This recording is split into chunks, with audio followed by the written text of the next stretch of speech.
Routine సినిమాలు చేస్తున్నాడనే విమర్శలు ఎదుర్కొంటున్న సాయిధరమ్ తేజ్ విమర్శకులకి సమాధానమిచ్చే సినిమాలు రెడీ అవుతున్నాయని అంటున్నాడు. కృష్ణవంశీ దర్శకత్వంలో రూపొందుతున్న నక్షత్రంలో 15 నిమిషాల పాటు కనిపించే క్యారెక్టర్ ఒకటి చేశాడట. ఆ క్యారెక్టర్ చాలా నచ్చిందని, మంచి పేరు తెచ్చిపెడుతుందని అంటున్నాడు.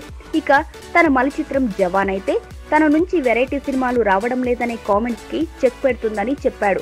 వాంటెడ్ సినిమాతో దర్శకుడిగా మారిన రచయిత బీవీఎస్ రవి చాలా గ్యాప్ తర్వాత తీస్తున్న చిత్రం ఇది. ఇది యాక్షన్ థ్రిల్లర్ అని, ఒళ్ళు గగురు పొడిచే సన్నివేశాలతో ఆద్యంతం ఉత్కంఠ రేకెత్తిస్తుందని చెప్తున్నారు. ఈ చిత్రం మురుగుదాస్ తీసిన తుపాకీ తరహాలో ఫుల్ కమర్షియల్ ఎలిమెంట్స్ తో అన్ని వర్గాలని ఆకట్టుకునే యాక్షన్ థ్రిల్లర్ అవుతుందని అంటున్నారు. ఈ కథపై విపరీతమైన నమ్మకంతో సాయిధరమ్ తేజ్ ఈ చిత్రాన్ని తన సన్నిహితుడు కృష్ణ నిర్మాణంలో చేస్తున్నాడు.